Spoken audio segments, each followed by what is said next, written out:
தலைமை வணக்கம். வருமானத்துக்கு அதிகமாக சொத்து குவிப்பு வழக்கில் குற்றவாளி என கடந்த 19ஆம் தேதி உயர்நீதிமன்ற நீதிபதி ஜெயச்சந்திரன் பரபரப்பான தீர்ப்பு வழங்கினார். இந்நிலையில் அது குறித்தான தண்டனை விவரமானது இன்று அறிவிக்கப்படும் என்று ஏற்கனவே அறிவிக்கப்படும் அடிப்படையில் இன்றைய தண்டனை விவரம் அறிவிக்கப்படும் போது குற்றம் சாட்டப்பட்டிருக்கக்கூடிய உயர்கல்வித்துறை அமைச்சர் பொன்முடி நேரில் ஆஜராக வேண்டும் என்று, அதாவது 19ஆம் தேதி சென்னை உயர்நீதிமன்ற நீதிபதி ஜெயச்சந்திரன் அறிவித்தார்.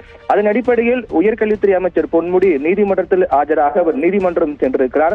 வழக்கமாக ஒரு அமைச்சர் காரில் செல்லும் போது தேசிய கொடி பொருத்தப்பட்ட காரில் தான் செல்ல வேண்டும். ஆனால் அவருடைய இல்லத்திலிருந்து அவர் புறப்படும் போது தேசிய கொடி பொருத்தப்பட்ட அவருக்கான கார் இல்லாமல் சாதாரண தேசிய கொடி அல்லாத சாதாரண காரில் அவர் புறப்பட்டு சென்னை உயர்நீதிமன்றத்திற்கு சென்றிருக்கிறார்.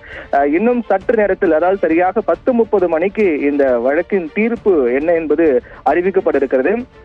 இன்றைய தினத்தில் சென்னை உயர்நீதிமன்றத்தில் 2வது வழக்காக பொன்முடிக்கு வழங்கப்படக்கூடிய தண்டனை விவரமானது பட்டியலிடப்பட்டிருக்கு. 2வது வழக்காக அது வர இருக்கிறது. அதன் அடிப்படையில் பார்த்தோம்னால் இன்னும் சற்று நேரத்தில் இந்த வழக்கினுடைய தீர்ப்பு வெளியாக இருக்கிறது.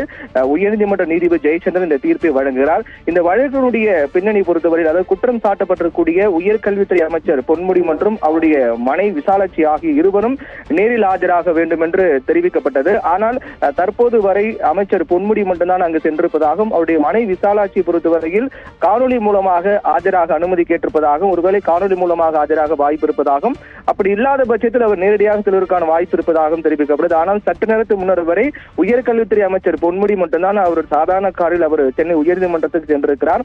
இந்த வழக்கினுடைய பின்னணி பொறுத்தவரையில் கடந்த 2006ஆம் ஆண்டு முதல் 2011ஆம் ஆண்டு வரையிலான திமுக ஆட்சியில் உயர்கல்வித்துறை அமைச்சராக, இப்போதும் உயர்கல்வித்துறை அமைச்சர் தான், 2006 முதல் 2011ஆம் ஆண்டு வரையிலான திமுக ஆட்சியிலும் அவர் உயர்கல்வித்துறை அமைச்சராக தான் இருந்தார்.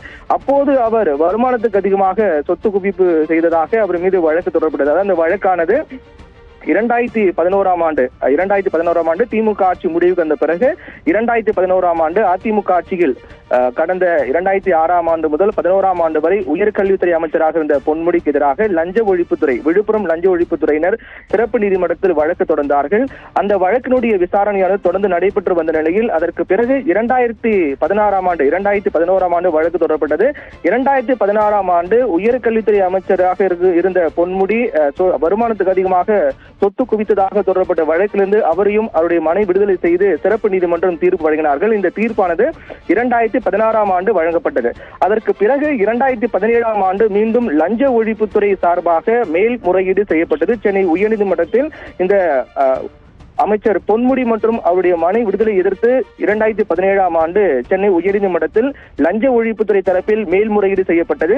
அந்த மேல்முறையீட்டு வழக்கின் விசாரணையானது கிட்டத்தட்ட 6 ஆண்டுகளாக நடைபெற்று வந்தது. 2017ஆம் ஆண்டு முதல் நடைபெற்று வந்த நிலையில் கடந்த 19ஆம் தேதி அன்று இந்த வழக்கு விசாரணைக்கு விழும்போது அவர் ஏற்கனவே விடுதலை செய்தது ரத்து செய்யப்படுவதாகவும், அவர் குற்றவாளி என்று நிரூபணமாகியுள்ளதால் அவர் குற்றவாளி மற்றும் அவருக்கான தண்டனை விவரங்கள் இன்று அறிவிக்கப்படும் என்று பரபரப்பான தீர்ப்பை உயர்நீதிமன்ற நீதிபதி ஜெயச்சந்திரன் 19ஆம் தேதி வழங்கினார். இது மிகப்பெரிய ஒரு பரபரப்பை ஏற்படுத்தியது. அதன் அடிப்படையில் பார்த்தோமானால் கிட்டத்தட்ட 5 ஆண்டுகளுக்கு மேலாக நடைபெற்று வந்த இந்த வழக்கின் தீர்ப்பானது இன்று வழங்கப்பட இருக்கிறது.